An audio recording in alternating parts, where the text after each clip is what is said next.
예, 시작하겠습니다. 아까 전체 흐름 중에서 5장을 하다가 말았습니다. 이 5장에는 그러니까 하나님이 4장에 구원 섭리를 하는데 누굴 통해서 한다고요? 어린 양을 통해서 합니다. 그게 여기는 여기부터가 이제 미래 시제로 보면 됩니다. 미래 시제. 그러니까 여기는 무슨 시대예요? 이제 재림 시대. 재림주가 와서 활동하는 시대로 놓고 보면 됩니다. 근데 이 5장에는 어린 양이 어떻게 하는 거예요? 하나님의 구원 섭리, 복귀 섭리를 대신해서 하시는데 메시아만이 대신할 수 있다고 그랬어요. 섭리를. 일곱인을 떼시면서 하신다 이거예요. 근데 이 하나님의 오른손에 드는 두루마기, 인봉된 두루마기 이거예요. 옛날에 뭘 계획을 하면은 문서, 중요한 문서는 이렇게 인봉을 하잖아요. 우리도 인봉하잖아요. 그런데 이걸 일곱 인봉했다는 건 뭐예요? 완전 앙카박을 완전하게 이게 닫혀놨다 이거야. 못 펴보게. 그러니까 이걸 펴봐야지 우리 구원 섭리가 이루어지는데, 그러니까 그걸 펼 수가 없으니까 하늘 위에나 땅 아래나 아무도 펼 자가 없다는 거야. 그래서 이 사도 요한이 엉엉 울었어요. 그러니까 뭐야? 어린 양 사자의 다윗의 뿌리, 어린 양이 와서 이거를 일곱인을 떼시면서 구원 섭리를 할 것이다 이렇게 나옵니다. 그런데 일곱인을 뗄 때 이 일곱인을 떼는데 왜 일곱인인가? 5인도 아니고 6인도 아니고 7은 뭐라고 그랬어요? 완전이야. 그렇죠? 왜 완전히 이게 뭐예요? 이게 갇혀 있다 이거야. 이걸 계약할 때 쓰는 거거든요. 근데 이 계약을 인간이 타락해 가지고 누구하고 계약을 했죠? 영육간의 사탄하고 계약을 했어요. 그런 입장이 되어 버렸어요. 그러니까 그걸 뭐야? 하나님이 7일 창조한 거, 7단계의 과정을 통해서 창조한 것이 다 사탄께 되었으니까 다시 오시는 재림 주님은 그 7단계를 거쳐서 그걸 다 풀어야 되는 거예요. 그거는 누구만이 할 수 있다? 메시아만이 할 수 있다라는 거예요. 그래서 이 기록을 다 풀면서 하나님의 구원 섭리를 진행하고, 이 구원 섭리의 내용이 이 내용이에요. 계시록의 내용. 그러니까는 계시록 5장 5절에는 뭐라고 나왔어요? 이것은 어린 양만이 요한계시록은 풀 수 있는 거예요. 누구도 이거 손을 대면 안 되는 거예요, 함부로. 그래서 우리는 메시아 단체이기 때문에 이것을 해석을 해주는 거예요. 그래서 왜 우리는 신앙 고백이 참부모, 우리 문선명 한학자에서 참부모라고, 참부모, 메시아는 참부모로 와야 된다고, 그리고 참부모가 재림주다고 우리는 신앙 고백을 그렇게 합니다. 그렇기 때문에 이 내용들은 누가 다 이룬 것이냐? 우리는 재림 주님이 다 참부 문선명 한학자여서가 이룬 거고, 그거를 나는 봤어요. 그걸 본 내용을 계시록에 비춰 보니까 다 성취를 하셨어요. 그래서 저는 이 내용을 다 해석을 해서 풀어줄 수 있는 거예요. 자, 그래서 요 7인에 대한 내용을 띄는데, 7인을 뗄 때마다 이 6장에는 7인에 대한 전체적인 내용이 나와요. 이게 왜 7인이냐 하면, 아까 7단계 과정을 통해서 창조를 했는데 아담 에와가 타락함으로 말미암아서 그 모든 창조는 누구께 됐어요? 사탄께 된 거나 마찬가지예요. 그리고 인간은 종의 종이 됐어요. 사탄의 종이 됐어요. 그러니까 이 사탄의 종이 된 인간을 해방시키려면 누가 하는 거예요? 메시아가 와서 해방을 해줘야 되는 거예요. 그거를 7단계의 과정을 통해서 해결해 주신다. 이게 인을 떼신다가 있고요. 인을 떼신다가 있고, 인을 친다가 있습니다. 떼신다와 친다는 같은 인에 전혀 의미가 다릅니다. 인을 떼신다라는 것은 하나님의 구원 섭리를 이루어 나가신다 이런 거예요. 하나님의 구원 섭리를 이루어 나가신다. 인을 떼신다라는 건. 그 인을 친다는 건 뭐예요? 사탄 편에 소속되어 있는 것을 하나님의 소속으로 말씀을 통해서 옮기는 거예요. 주인을 바꾸는 거예요. 그걸 인을 친다라고 그래요. 인친다라고 하잖아요. 그거는 하나님의 말씀을 통해서 사탄 편에 있는 존재를 하늘 편에 있는 것으로 바꾸는 걸 얘기하는 거예요. 그런 내용이, 인을 친다와 뗀다는 전혀 의미가 다릅니다. 그래서 인을 떼시는데, 인을 떼시면서 사탄 편에 있는 인간들을 구원 섭리하면서 하늘 편으로 다 하나님의 나라와 백성을 찾는 거예요. 19장부터. 그러니까 이게 인치는 역사죠. 한마디로 얘기하면 18장까지가.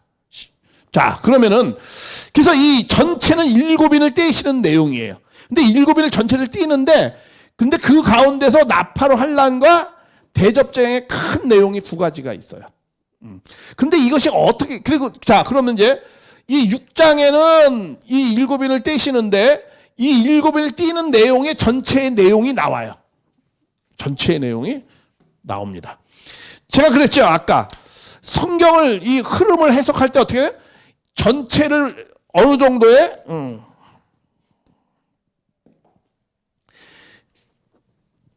이 전체를 보여주고, 그렇죠? 그 다음에 일막, 이것도 해석하고, 그렇죠? 또 나팔알람 보여주고 이거 해석하고, 또 대접장 보여주고 해석하고, 또 요거 섭리해서 다시 또 이렇게 해석하고, 이런 흐름이라서 2일 후에 하면서 전개해 나가면서 그렇게 진행되고 있습니다. 왜? 두루마리로 된 거니까 위에서부터 주르륵 내려가야지. 뭐 이거 읽었다 저거 읽었다 이렇게 하면 안 되게 되어 있습니다. 그래서 그 흐름을 잘 이해해야 돼요. 자, 그러면 6장에 전체적인 내용이 7일에 대한 내용이 나와요. 그런데 7일인데 6인까지 떼시는 내용이 나오고 7인에 대한 마지막에는 안 나와요. 그렇죠. 안 나옵니다. 그리고 7인을 뗄 때 뭐가 나와요? 나팔, 환란이 나와요. 그 나팔, 환란도 7 나팔 환란이 다 적혀 있지 않아요. 8장 9절에. 9장에 몇 번째 저 나팔만 적혀 있어요? 6번째 나팔까지만 있어요. 그리고는 7번째 나팔할 때 모든 뜻이 이루어지리라 이렇게 나와요. 7번째 나팔은 뭘로 나와요? 대접 재앙으로 전개가 돼요.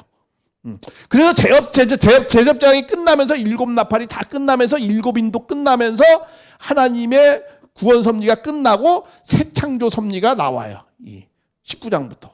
그러니까 이런 형식으로 되어 있어요. 뭐냐면은 이 도표로 잠깐 이거 나중에 이제 할 때 다 나와 있습니다. 제 도표로 다 그려져 있는데 하나, 둘, 셋, 넷, 다섯, 1, 2, 3, 4, 5, 6. 그리고 7인인데 7인은 안 나오고 7인은 뭘로 전개가 되냐면 하나, 둘, 셋, 넷, 다섯, 여섯, 1, 2, 3, 4, 5, 6. 7번째 나팔인데 7번째 나팔도 6번째 나팔까지만 불고 7번째 나팔은 뭘로 나와요? 하나, 둘, 셋, 넷, 다섯, 1, 2, 3, 4, 5, 6, 7인까지 다 나와요. 6장에는, 16장에. 그쵸? 그러고 난 다음에 다 끝나고 이걸 이제 해석하는 게 나오거든요. 근데 7인이 끝나면서, 7 나팔이 끝나면서, 7인이 끝나고, 그러니까 7인이 대접장이 끝나고, 7번째 나팔이 끝나고, 7인이 다 뛰는 게 다 끝나요. 그러면서 19장부터 다른 얘기가 전혀 다른 얘기로 전환이 됩니다. 자, 그러면은 왜 이것을 띄는 걸 갖다 왜 자, 이게 근데 이제 재앙이 나오잖아요. 그렇죠? 재앙이. 이거보다는 이게 더 좀 큰 재앙이야. 그리고 이거보다는 이건 아주 완전 큰 재앙으로 나와요. 점점 이게 재앙이 커요. 근데 여기는 3분의 1이 무너지는 거 나와요. 그렇죠? 그리고 여긴 전체가 무너지는 게 나와요. 여긴 전체가 없어져요. 그러고 난 다음에 7인이 다 끝나요. 자, 그러면은 이 나팔할라는 뭐냐? 나팔할라는 뭐냐면 하늘편이 사탄편한테 핍박받는 내용이에요. 전부. 그리고 이 대접장은 뭐예요? 하늘편이 사탄편을 전부 심판하는 내용입니다. 싹 없애버리는 거예요. 악은 싹 없애져야 돼. 근데 하늘편은 3분의 1은 닫혀요. 그리고 3분의 1은 남아요. 그런 식으로 나와요. 자, 그러면은 이게 무슨 말이냐면 이게 자, 7인을 떼면서 하나님의 구원 섭리를 이루는데 이 7인을 떼는데 하나님은 구원을 빨리 하고 싶어요? 천천히 하고 싶어요? 빨리 하고 싶어요. 그런데 이 구원의 섭리에 인간이 호응을 해야 돼요. 그렇죠? 인간의 책임 분담이라고 그래요. 인간이 그것을 호응을 해야 되는데 불신할 경우가 있죠. 그러면 어떻게 되는 거죠? 재앙이 연장되는 거예요. 그래서 이게 자꾸 연장되는 거예요. 나팔하는데 이것도 끝내려고 하는데 이게 또 연장되는 거예요.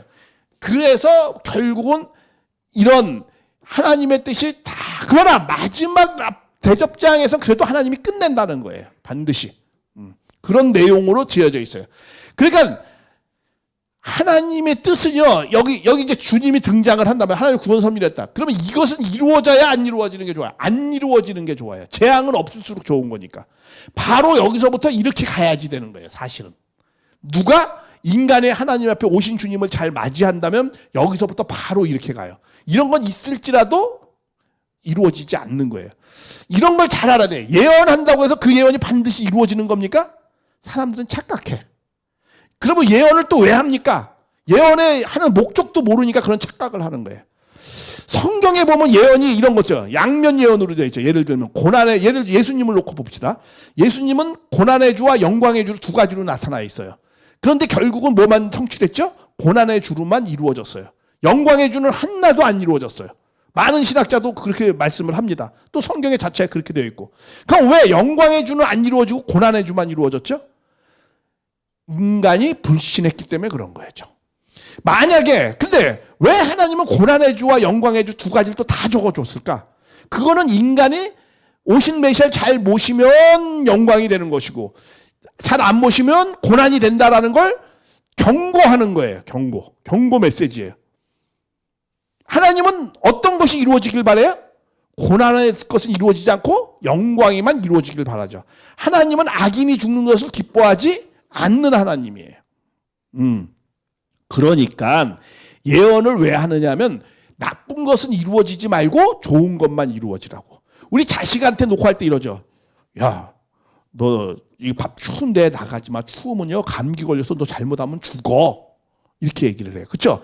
그런데 너 나가지 않고 집에서 좀 잘 있으면 이게 잘 너는 몸이 건강해지고 걱정 안 해도 돼. 이렇게 두 가지로 얘기하잖아요. 그러면 어머니가 너 나가서 감기 걸리라는 뜻이야? 아니면 감기 걸리지 말고 집에서 잘 있으라는 뜻이야? 집에서 잘 있으라는 뜻이죠. 성경도 꼭 그렇게 되어져 있는 거예요.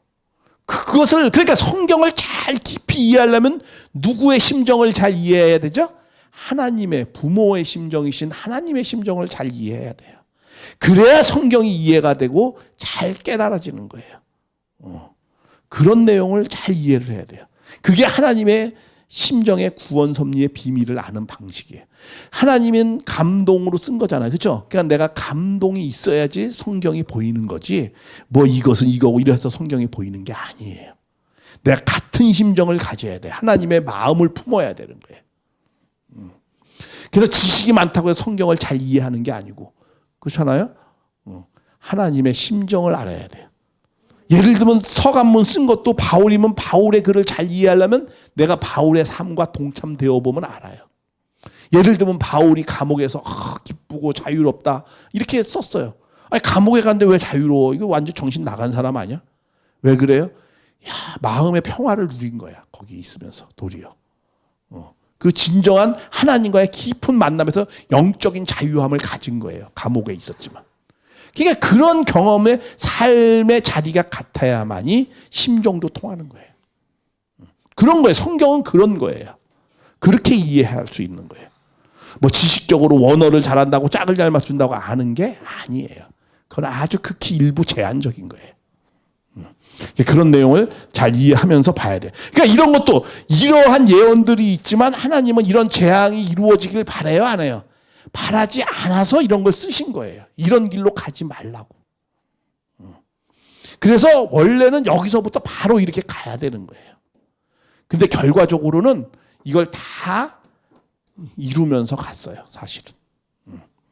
그런 내용은 나중에 말씀을 드리겠습니다. 그래서 예언은 반드시 성취되는 것이 아니에요. 성취되는 건 어떤 것만 성취되라고요? 좋은 것만 성취되기를 바라기 때문에 고난적인 것도 같이 넣는 거예요. 하나님은 고난이 이루어지기를 바라요? 고난이 성취되기 바라요? 아니면 영광이 성취되기 바라요? 영광이 성취되기 바라죠. 근데 성경에는 고난의 내용도 많아요. 예를 들면 비근한 예로 이거 하나 들어볼게요. 요나는 니누의 성이 아수르에 있는 니누의 성이 멸망할 거라고 하나님이 가서 외치라고 그랬어요. 왜? 너무 패악한 그런 행동을 하니까. 근데 요나는 그거 하고 싶었어요? 안 하고 싶었어요? 안 하고 싶었어요. 냅다 배 타고 도망갔어요. 그런데 하기 싫은데도 또 억지로 해가지고 하여간 결과적으로 다시 백사장에 와가지고 하게 됐어. 막 외쳤어. 그러니까 자기도 그런 경험도 있고 하나님의 그런 경험도 있고 그러니까 막 강력하게 외쳤어. 사람이 있잖아요. 거짓말도 한 10번 하면 진짜같이 믿어져요. 그 신념 있게 얘기해봐요. 그러면 진짜 그런가 민가 하고 헷갈려. 상식적으로는 말이 안 되지만 요나가 그냥 40일 후에 너희들은 그냥 심판하고 너희들 싹 멸망할 거라고 그냥 눈에 불을 켜가면서 막 얘기하니까 진짜 그럴 것 같아. 그래가지고 이제 회개하고 다 하잖아요. 그렇죠? 그렇게 했는데 40일 후에 재앙이 내렸어? 안 내렸어? 안 내렸어요. 그러니까 요나가 화가 난 거야. 왜? 요나 병신된 거 아니야, 한마디로.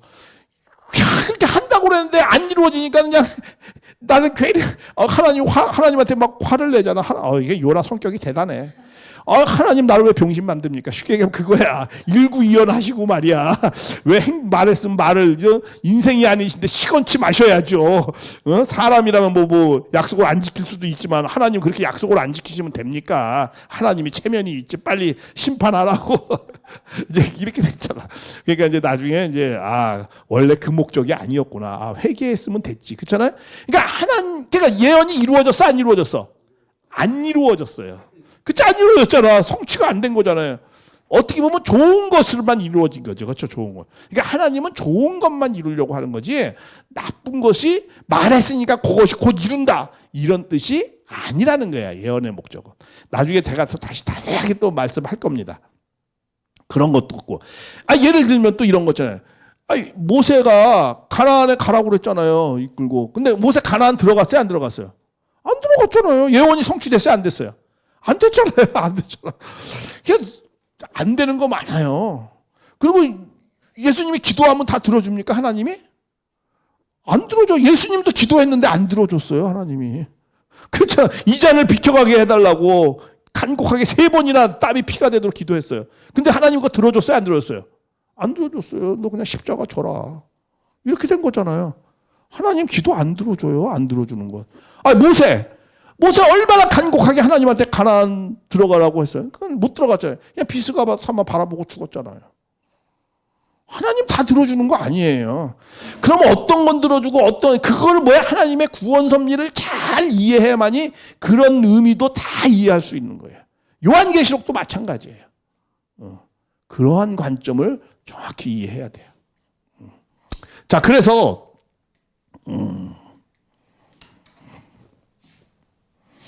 자, 7일에 대한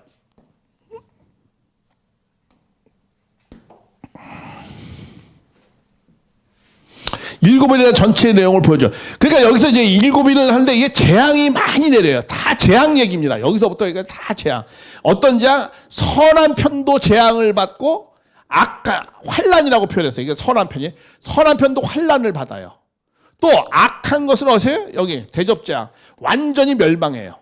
멸망합니다. 그러니까 다 재앙, 다 인간에 대한 선한 인간, 악한 인간 다 재앙 얘기예요. 왜 이렇게 재앙받는 내용으로 쭉 되어 있을까? 이거는 뭐냐면 죄값을 받는 내용을 얘기하는 거예요. 재앙. 그럼 왜 선한 편도 왜 죄값을 받느냐? 선한 편이 죄값을 받는 이유는 자기가 죄를 지어서 그런 게 아니고 악한 편이 죄를 진 걸 대신 죄값을 받는 거예요. 이게 하나님의 참 슬픈 어린 아픈 구원 섭리 역사예요. 선한 사람을 희생시켜서 악을 구원하는 방식이에요. 효자를 희생시켜서 뭘 한다? 불효자를 구원하는 거예요. 이게 하나님의 정의에 실현하는 방식이에요. 이것 때문에 항상 신앙하는 사람은 고민하는 거예요. 이게 정말 하나님의 뜻인가? 이게 정말 하나님의 정의인가? 왜 이렇게 선한 백성이 핍박받는 이 백성들을 하나님은 왜 내버려 두시는가? 선한 사람이 저렇게 죽어가는데 이게 하나님의 정의인가? 여기에 천착될 수밖에 없어요. 유대인이 그랬고 초대교인이 그랬고 우리 한국 민족이 그랬어요. 왜 선한 피를 이렇게 우리 흘려야 돼? 정말 하나님은 계신가? 정말 하나님의 정의는 무엇이냐? 왜 이렇게 선한 사람이 계속 죽어가야 되느냐? 하나님은 그렇게 할 수밖에 없어요. 왜? 하나님이 이루려는 세계는 사랑의 세계예요. 사랑의 세계는 위하는 세계예요. 누가 위하는 거죠? 선한 사람이 희생을 통해서 발전시키는 방식이에요. 그러니까 하나님은 선한 사람을 희생시켜서 발전시킬 수밖에 없어요. 그러니까 종교라는 거, 섭리라는 거는 뭐예요? 희생을 통해서 발전하는 거예요. 근데 믿는 사람들이 폭력과 믿는 사람들이 섭리를 다룬 사람이 어떤 권력과 위압감을 할 땐 다 망하는 거예요. 우리가 기독교 역사를 봐도 그렇잖아요. 희생을 했을 땐 기독교 역사가 그 로마도 굴복시켰지만은 아무리 기독교 교권이 강하고 황제보다 더한 교권을 갖고 있는 교황이 힘으로 권력을 행사할 때는 어떻게 했어요? 포로되고 다 망했어요. 이런 것이 하나님의 섭리예요. 하나님의 정의는 선을 희생시켜서 이루어가는 거예요. 그러니까 하나님의 불리움 받는 사람은 뭐 팔자 고치려고 돈 많이 벌려고 나 하나님 앞에 제사장 세워주니까 그거 다 꿈이에요. 그런 식으로 하나님의 나라는 그런 방식으로 하지 않아요. 하나님의 정의의 실현, 하나님의 나라는 선을 희생해서 하는 거예요. 그래서 처음에 먼저 나팔날란을 통해서 선이 먼저 희생을 해요. 이 희생, 그러니까 불리움을 받아요. 14만 4천. 성경의 10도 수가 하늘 편 사람, 하늘의 사람은 뭘로 표현되어 있어요? 14만 4천으로 표현되어 있어요. 또 짐승의 편을 받은 사탄 편에 있는 사람은 뭘로 표현되어 있죠? 666으로 표현되어 있어요. 그러면 이게 의미가 무엇인가라는 걸 또 정확히 알아야 돼요. 어쨌든 이거는 온전한 많은 사람들이라는 뜻이에요. 온전한 많은 사람은. 12수라는 건 온전하다는 의미가 있어요. 그래서 나중에 자세히 또 설명할 겁니다. 온전한 많은 사람들을 7장에는 뭐야? 불러요. 7장에는 부르는 내용입니다. 그런데 이 7장에는 두 종류의 선한 사람들이 있어요. 맨 처음에는 뭐야? 14만, 불리움 받은 12지파에 14만 4천이 있어요. 그 다음에 9절부터는 어떤 게 나오죠? 흰옷 입은 무리가 나와요. 그렇죠? 흰옷 입은 무리는 어떤 무리죠? 14만 4천보다 훨씬 좋은 사람들이에요. 하나님은 불리움 받은 게, 하나님은 항상 구원 섭리를 어떻게 해요? 부르심과 택하심으로 섭리가 진행됩니다. 부르시는 건 많은 사람들을 불러요. 그렇죠? 14만 4천 많은 선한 사람을 부른다는 뜻이에요. 근데 9절부터 나오는 사람들이 어떤 흰옷 입은 무리들이 나오죠. 그 사람들은 어떤 사람들로 표현되어져 있죠? 환난 가운데에서 나온 사람들이에요. 환난이라는 게 어떤 거예요? 많은 하나님의 부름 받으면 이제 뭐가 돼요? 부름 받으면 이제 환난이 시작돼요. 왜? 선한 사람이 연단을 받아야 돼요. 사탄으로부터 핍박도 받고. 그런 가운데서 이긴 무리. 다시 말하면 뭐예요? 흰옷 입은 무리는 뭐예요? 휴거된 사람들을 얘기하는 거예요. 많은 불리움 받은 사람을 휴거된 사람들. 14만 4천에서 많은 불리움 받았는데 이 중에서 뭐야? 핏값으로 산 사람들. 그렇죠? 종려나무를 흔들고 그런 거 있잖아요. 9절부터.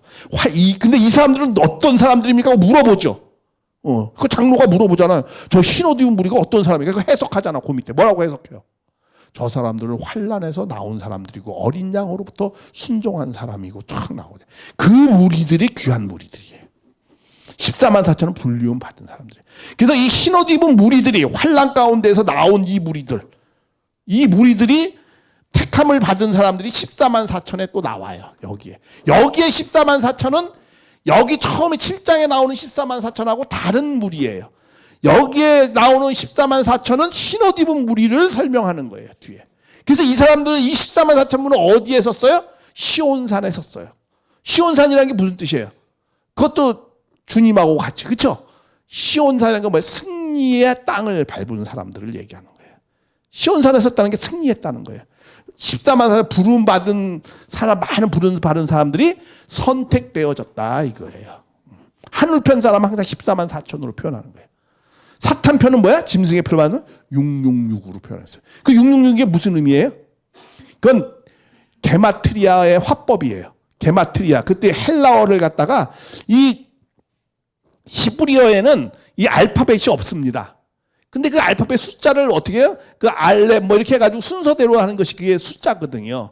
그러니까는 그 사람들은 게마트리아 방식이라고 해가지고 이 알파벳 순서를 숫자화를 시켰어요. 그래서 666은 그때 당시에 누굴 얘기하는 거예요? 네로를 얘기하는 거예요. 네로. 네로의 알파벳이 666으로 표현되어 있어요. 그러니까 네로 편에 서 있는 사람들, 우상에게 제물 받고 뭐 이런 사람들을 666이라고 표현한 거예요. 그러니까 사탄 편에 있는 사람이죠. 그리고 하늘 편에 있는 사람은 뭐야? 12 곱하기 12 곱하기 1000에서 많은 무리들. 그렇죠? 그런 사람들, 온전한 많은 무리들. 온전한 사람들을 하나님은 많은 걸 택한다라는 뜻이에요. 하늘 편. 그래서 예수님도 뭐 어떻게 해요? 12제자, 12가 그렇게 중요한 거예요. 그리고 12지파, 그리고 야곱의 12아들. 이렇게 나오는 거예요. 그 12수의 자승, 곱한 것을 해서 많이 모은다 이거예요. 그건 하늘편이기 때문에 12수로 그렇게 계산해서 나오는 거예요. 그런 내용들을 기본적으로 잘 이해를 해야 됩니다. 그래서 그러니까 7장에는 14만 4천 무리와 14만 4천과 흰옷 입은 무리가 나와요. 이제 하늘편이 이제 준비하는 거예요, 이게. 왜 준비해야 되죠? 나팔 환란에 대비해서. 사탄편이 이제 많은 것이 이제 환란이 생긴다는 거예요, 하늘편이. 그래서 이 중에서 3분의 1 믿음이 없는 자들은 떨어지는 거야. 해달별이 떨어지듯이 떨어지는 거예요. 그리고 이것을 10장에서는 뭐라고 그러면 10장에서는 새 말씀으로 이 희망의 메시지를 줍니다. 희망의 메시지. 희망의 새 말씀으로 구원 섭리를 하신다라는 거예요. 너희들이 아무리 힘들더라도 너희들이 참고 견뎌라라는 거예요. 자, 아까 그런 말씀 드렸죠. 이것을 설명하는 거라고. 그렇죠. 이 섭리가 진행되는 게 아니고 이걸 설명하는 거예요. 그러니까 이런 환란이 있더라도 주님이 새 말씀으로 너희들을 갖다 어떻게 했다는 거야? 다 복음이 성취될 거라는 거야. 새 말씀으로. 그러니까 너희들 참고 견뎌. 마지막 7 나팔이 불 때, 그렇죠? 그때는 다 성취될 거라는 거야. 마지막 제 7 나팔. 여기서는 6 나팔까지만 불어요. 그렇죠? 그래서 마지막 7 나팔은 이걸로 대신하게 됩니다. 그래서 이 새 말씀으로. 자, 근데 이제 핍박을 받는데 선한 편이 핍박받는 것을 11장, 12장에 설명해요. 하늘편의 선편은 어떤 무리들이 있죠? 세 무리가 있어요. 자, 구교, 신교인 뭐야? 기독교인. 또 선한 민족, 선민이 있죠. 그 다음에 또 누가 있겠어요? 재림 주님이 불신받으니까, 여기서부터 불신받아서 나오니까 이 세 존재들이 하늘편에서 핍박받겠죠. 그렇죠? 이게 하늘편 존재잖아. 그러니까 11장에는 뭐예요? 두감남나무 두 증인이 나오잖아요. 이들이 전쟁을 해요. 누구하고 전쟁을 하죠? 짐승에게 전쟁해가지고 다 죽지만 3일 만에 부활해. 예수님처럼. 그런 내용들을 적혀져 있어요. 두감남나무 두 증인이 누구입니까? 첫 감남나무는 어떻게 했어요? 하늘에서 뭐야? 불을 내리게 하는 사람. 또 하나는 뭐야? 물을 피가 되게 하는 사람. 그럼 하늘에서 불을 내리게 한 선지자가 누구였죠? 엘리야. 물을 피가 되게 하는 사람이 누구였죠? 모세. 그러니까 모세는 어떤 사람이에요? 모세는 제사장이죠. 제사장. 엘리야는 어떤 사람이에요? 이 예언자였죠. 그렇죠? 그러니까 예언자와 대단한 전통으로 쭉 내려갑니다. 크게 보면 성경에는 하나님의 섭리는. 그래서 엘리야 전통을 받은 사람이 마지막으로 구약시대의 마지막 선지자가 세례 요한이에요. 그래서 엘리야가 세례 요한으로 재림했다라고 하잖아요. 그리고 마지막 제사장이 세례 요한의 아버지 사가랴예요. 사가랴가 제사장이잖아요. 근데 이 둘 다 이 사람이 책임 못해서 사가랴는 돌에 맞아 죽고 세례 요한은 모가지가 잘려서 죽어요. 오신 주님을 잘 못 모시니까. 그래서 예수님이 두 사람을 다시 세워요. 그런 사명자를. 그 사명자 두 사람 세운 게 누구죠? 모세의 전통을 따라서 베드로를 세워요. 네 교회의 머리에 세우리라. 그리고 엘리야의 전통을 따라서 누굴 세워요? 바울을 세웁니다. 그래서 바울이 개신교의 전통을 이어가는 거야. 루터가 그걸 이어가고. 그리고 베드로의 전통 지금 구교가 계속 이어가고. 그래서 이 구교와 신교가 누구한테? 우리 메시아한테 와야 되는 거예요. 그래서 기름 부음을 해서 뭐 이렇게 또 해야 되는 거예요. 그러니까 이러한 두감남마. 근데 이 두감남마 두 증이 구교와 신교가 이 짐승한테 다 죽어요. 그 짐승이 누구죠? 공산주의예요. 재림 시대 때. 무신론. 철저하게 하나님을 믿는 사람은 무조건 다 죽어요. 그리고 그 사상을 깨부실 수가 없어요. 기독교가. 그래서 다 죽습니다. 다 죽는 내용이 나와요. 짐승에. 그래도 3일 만에 부활해요. 그 일부가. 그런 내용이. 그러니까 그래서 구교와 신교가 핍박받는 게 나와요. 이게 설명하는 거니까 이걸 구체적으로. 12장에는 뭐가 나와요? 선민, 여자가 나와요. 여자가 나오고 여자가 뭐야? 아들을 낳는 남자아이 뭐 이런 거 나오잖아요. 그렇죠? 그리고 이 여자가 핍박을 2번 받아요. 그래서 한 번 받을 때는 하나님이 보호해 주시고 또 하나는 독수리가 보호해 주고 이런 게 나와요. 그게 뭐냐 하라는 거예요. 그 여자는 뭐예요? 그거는 선민 국가를 얘기하는 거예요.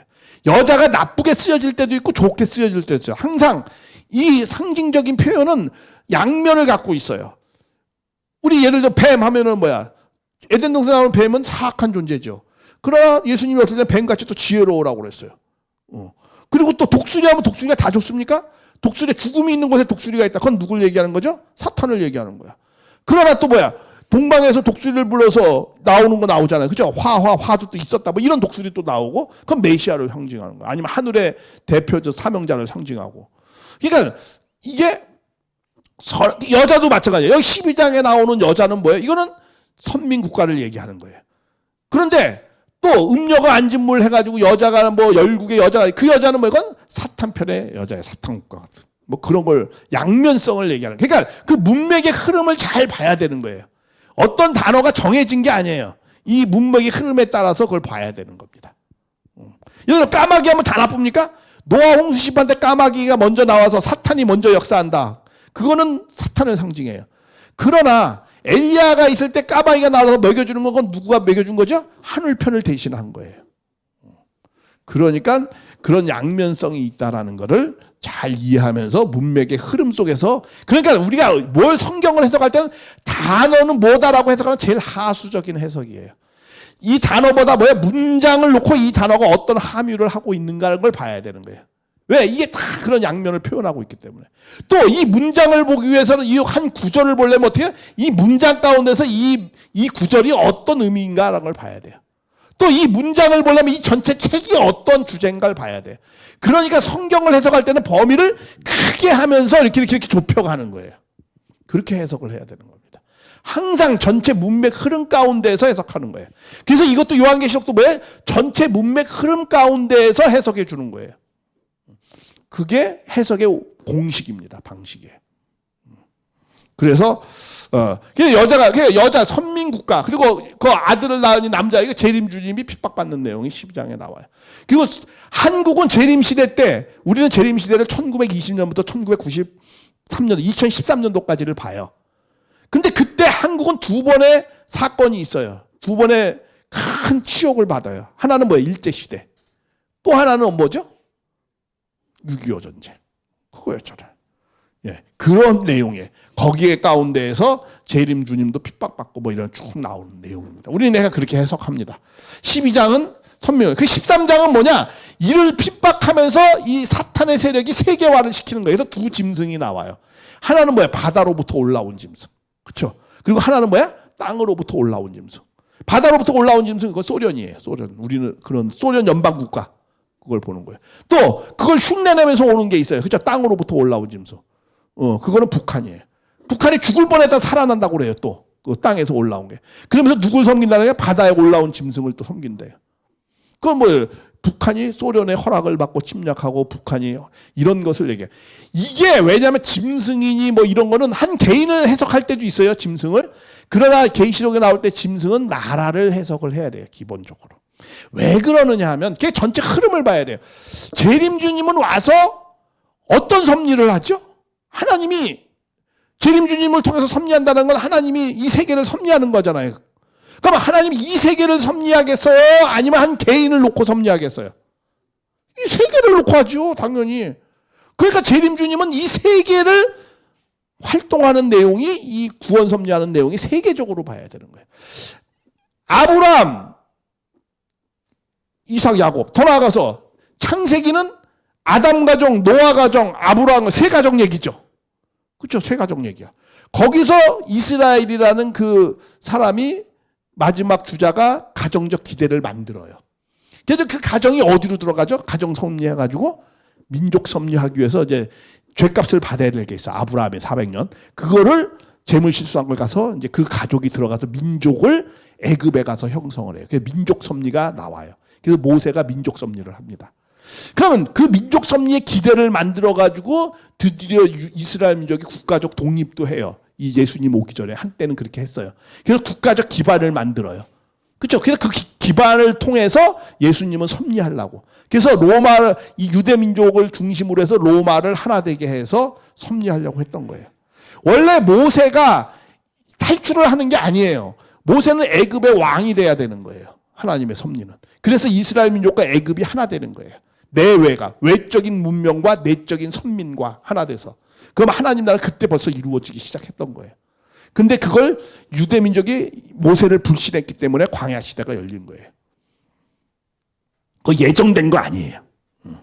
모세하면 무조건 출애굽한다 이런 생각하는데 그거는 섭리를 모르는 거예요. 항상 섭리를 보여야 되는 거예요. 하나님의. 이스라엘 민족도 마찬가지야. 이스라엘 민족이 왜 선민입니까? 메시아를 맞이하려고 하는 거잖아요. 그렇죠? 근데 예수님을 맞이하지 않는 선민은 의미가 있어 없어? 없어요. 그러니까 다 날아가는 거야. 그 나라가.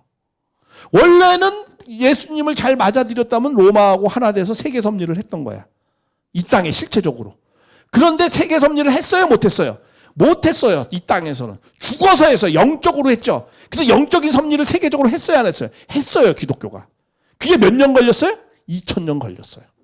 그러면 세계적인 영적 기대를 만들면 재림주님 이 땅에 오잖아요. 와서 실체적으로 이 땅에서 하나님의 섭리를 어떻게? 세계적으로 또 영적인 것도 다 해방해야 돼. 그러니까 천주적인 섭리의 내용이 요한계시록이에요. 이걸 몇 사람의 이야기로 해석하면 절대 안 되는 거예요. 이거는 세계적이고 천주적인 섭리를 하는 거예요. 최소한 국가 이상의 섭리를 얘기하는 거예요. 그러니까 여기에 나오는 짐승이니 두감남나무니 이거는 다 뭐예요? 개인을 얘기하면 돼, 안 돼? 안 되는 거예요, 이거는. 국가, 단체, 구교, 신교, 범위가 세계적 섭리를 하는 내용이지 이게 무슨 뭐 일개 뭐 몇 명의 이야기가 아니에요. 그거는 창세기 얘기하면 그건 말이 돼. 창세기를 그렇게 해석하면은. 그러나 이거는 창세기가 아니고 하나님의 모든 천주적인 섭리를 끝내는 내용이에요. 그러니까 세계적인 그 이상의 섭리를 말씀하는 겁니다. 그래서 창세기는 가정섭리, 출애굽에 나가서는 그다음부터 민족섭리, 그다음에 예수님을 중심으로 하는 국가섭리, 그리고 재림주가 와서는 뭐야? 세계섭리를 이렇게 진전시키는 거예요. 그 기대를 플러스 알파 해가지고. 섭리가 그렇게 진전이 발전, 왜 과거에 했던 걸 또 해? 바본가? 그런 것이 아니야. 섭리는 발전해야 하기 때문에 그래. 그러니까 재림주는 와서 그때 당대의 세계적 기반을 다 만드는 거예요.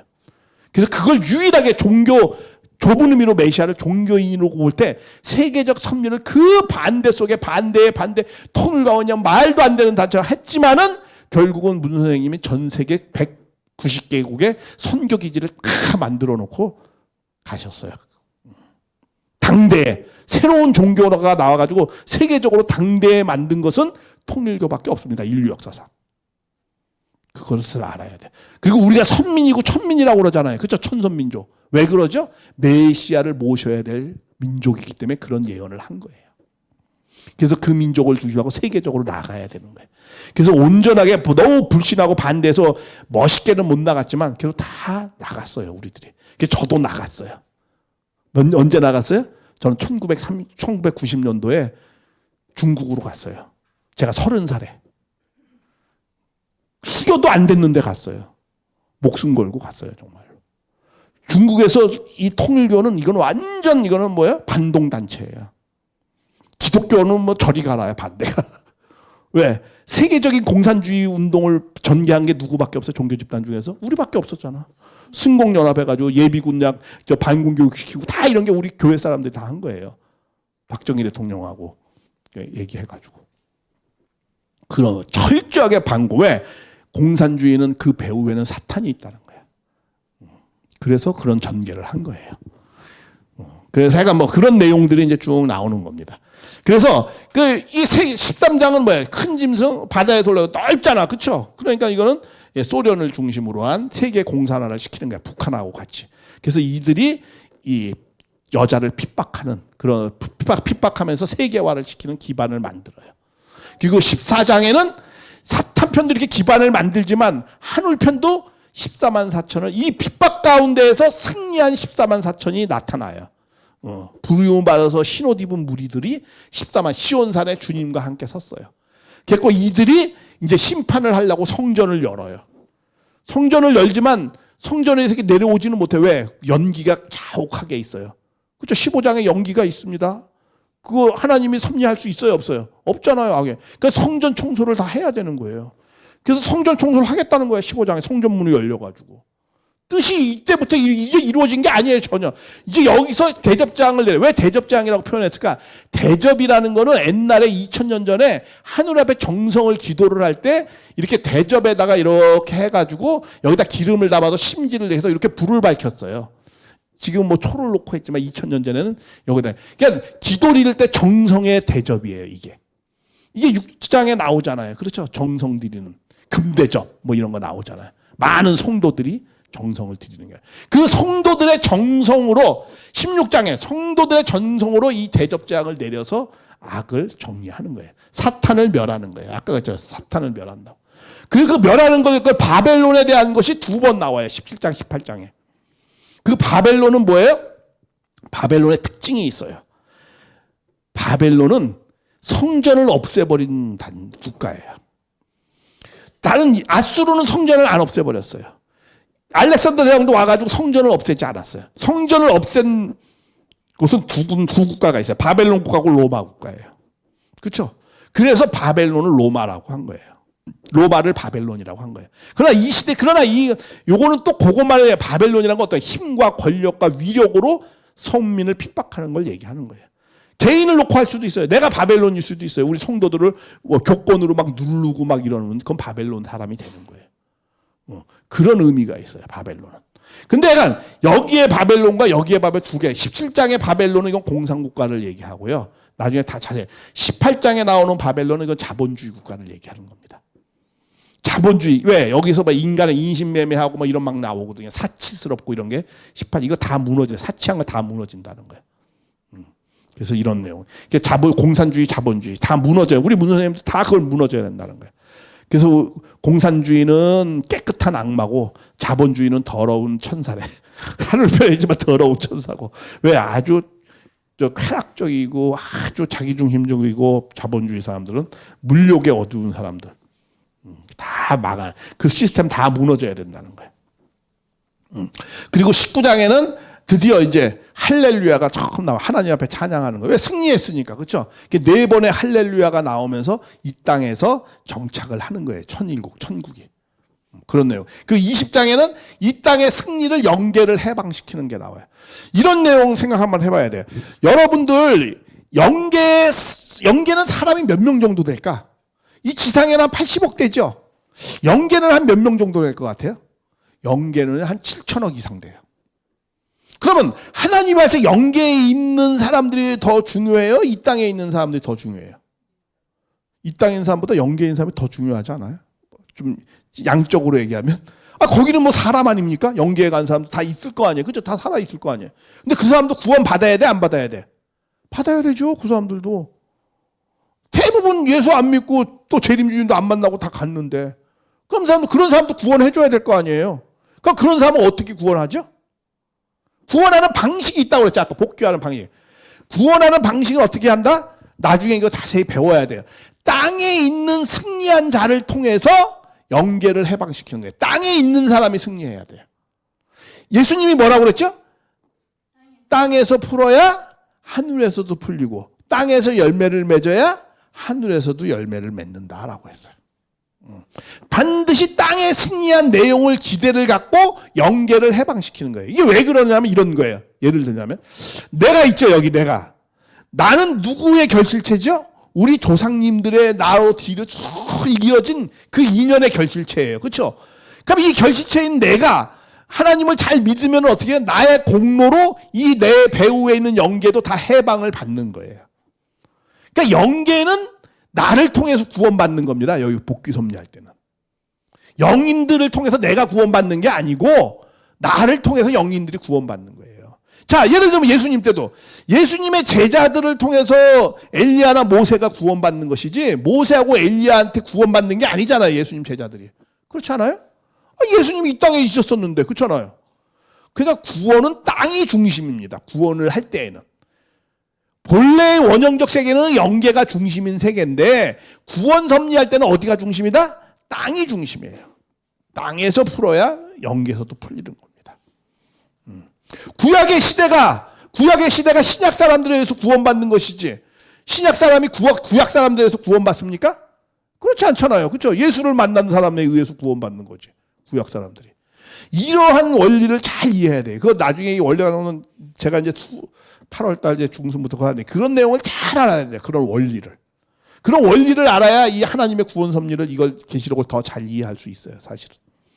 그래서 영계가 해방되는 내용이 20장에 나오는 내용이에요. 뭐 불이 내려가지고 막 하는 거 있잖아요. 곡과 마곡의 전쟁 그거 나오잖아요. 아니 아마 그것도 다 끝났는데 왜 또 전쟁 얘기가 여기 또 왜 나와? 전쟁 다 끝났잖아. 근데 왜 또 전쟁 얘기? 이건 영계를 해방하는 전쟁을 얘기하는 겁니다.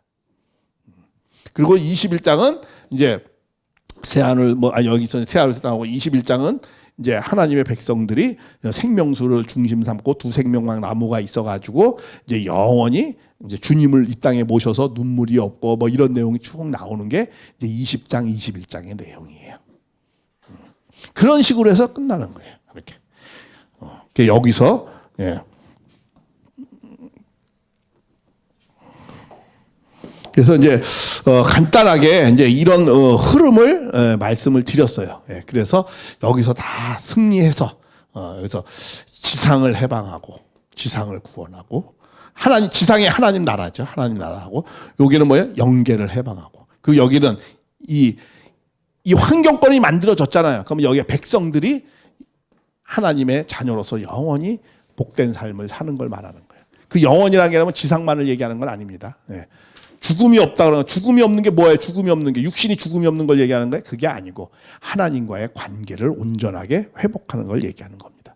그런 죽음에 대해서도 우리가 많이 이해를 해야죠. 우리 이런 거 있죠. 타락하고 하나님 아담 해와는 죽었어요? 안 죽었어요? 안 죽었어요. 930세까지 잘 먹고 잘 살다 갔어요. 타락했다라는 건 무슨 뜻이에요? 하나님과의 관계가 단절됐다는 거예요. 그럼 구원이라는 건 뭐예요? 하나님의 관계가 회복했다라는 거예요. 그리고 인간은 원래부터 죽지 않아요. 뭐가 안 죽어요? 우리는 두 가지가 있죠. 나라는 존재는 두 가지로 되어 있죠. 육신과 영인체, 영혼으로 두 가지로 되어 있어요. 그 육신은 어떤 거죠? 육신은 흙으로 왔으니까 흙으로 가는 거예요. 영은 어디서 왔죠? 영적 세계에서 왔으니까 영적 세계로 가는 거예요. 그거는 아주 천리 원칙이에요. 그러니까 타락하고 안 하고와 관계없어요. 그럼 왜 우리가 육신 생활을 해야 되는 거죠, 여기서? 그리고 영계를 가게 되어 있어요, 인간은. 왜 육신 생활을 해야 돼요? 육신 생활을 통해서 영을 완성시키는 거예요. 이런 원리 법들을 잘 알아야 돼요. 땅에서 풀어야 하늘에서 풀어요. 그런 원칙이 있어요. 육신 생활을 잘 성스럽게 해야지만이 영인체가 잘 성장하는 거예요. 거룩하게. 그래서 이 육신 생활을 다 했으면 열매를 맺었으면 영계로 가야 되는 거예요. 한 봉 주는 건 정한 이치고 그건 또 육신을 얘기하는 거예요. 육의 몸이 있은즉 신령한 몸이 있다. 이런 거 다 말씀하잖아요. 그래서 이 육신과 영인체의 관계 그리고 왜 지상의 삶을 두고 영계의 삶 어디가 더 좋은 세계죠? 예수님이 뭐라고 했잖아요. 영계가 더 좋은 세계라고. 근데 처소를 예배하고 더 좋은 세계로 간다. 얘기했잖아요. 그럼 왜 이 지상 생활을 살아야 되죠? 이 지상 생활을 통해서 내가 영혼을 완성시켜야 되는 거예요. 그런 걸 위해서 지상 생활이 필요한 거예요. 그래서 뭐 이런저런 그런 관계는 나중에 기회 있으면 자세하게 하겠습니다. 그래서 이런 흐름들을 잘 이해를 해야 돼요. 그러니까 과거, 지금 있는 일, 네가 본 것, 과거, 지금 있는 일, 앞으로 장차될 일. 그러니까 사장에는 뭐야? 이 일 후에 장차될 일을 보여주라. 이게 뭐야? 재림 시대를 보여주는 거죠. 그래서 주님이 와서 일곱인을 떼는데 일곱인을 뗄 때 큰 나팔알랑과 대접 재앙이 있다는 거. 그리고 이런 걸 다 이렇게 설명한다는 거. 그리고 이런 탕감 시대, 이런 죄값의 그런 모든 것을 사탄을 멸하고 끝나고 이렇게 새하늘 새 땅으로 해서 이런 식으로 전개가 된다는 거. 이런 그 흐름을 우리가 잘 이해를 할 필요가 있습니다. 먼저. 그래서 다음 시간에는 이제 요 1장부터 이렇게 나가겠습니다. 하면서 이제 이 계시가 뭔지, 예언이 뭔지 뭐 이런 것도 개념을 우리가 잘 이해해야 되거든요. 그런 것도 잘 이해해가면서 깊이 공부를 하겠습니다. 예를 들어 봉함하라 그러면 그 봉함하라는 게 무슨 의미인지, 뭐 인을 떼라, 뭐 마친다, 뭐 어떤 개념 중요한 단어의 개념이 있습니다. 그런 걸 정확히 정립이 안 되면 이게 공부하는데 굉장히 힘들죠. 우리가 그렇잖아요. 수학도 정의를 잘 알아야 된다 그러잖아요. 그런 식으로 앞으로 잘 하겠습니다. 수고하셨습니다. 수고하셨습니다. 감사합니다.